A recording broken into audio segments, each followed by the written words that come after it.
Hi, my name is Lori Hatcher. Thank you so much for visiting Hungry for God, Starving for Time today. I want to take just a few minutes to encourage you.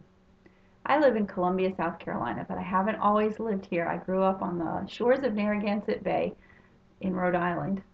And one of the things I noticed the first winter we lived here in Columbia was that even though it was winter time, there was always something blooming. And one of the first things I did when my husband and I bought our home was to plant one of my favorite winter blooming flowers, a camellia bush. Camellias, for those of you who don't live in the South, are amazing bushes. Even in the dead of winter, they produce beautiful flowers and lush foliage, and they remind us in the dark and the dreariness of winter that springtime is just around the corner. Well, one day this week, after a particularly cold night, I went out to check my camellia bush, and this is what I saw. A bush full of dead, frozen flowers.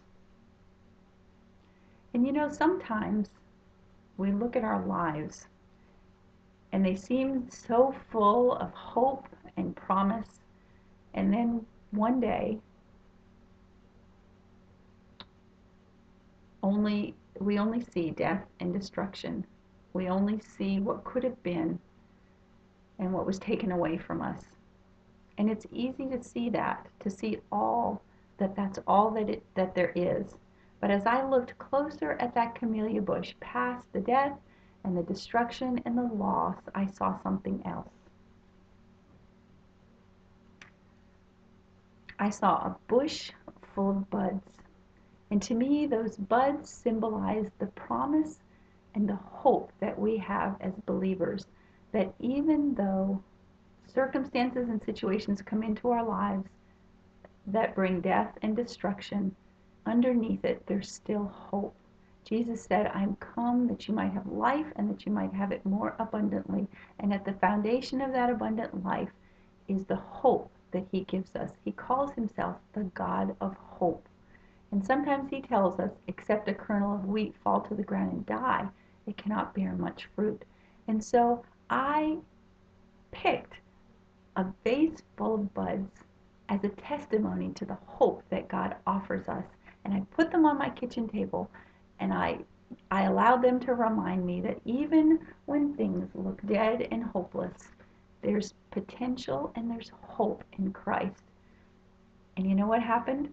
In a few days, I saw an example of how God can bring beauty from ashes, how he can bring life from death and destruction. And I pray today that if you're facing a situation that you feel like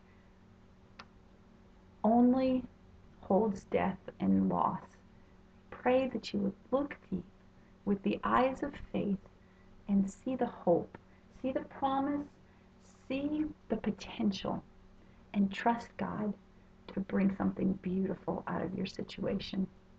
Thank you for visiting with me today, and I pray that the God of all hope will fill you with joy. Have a great day.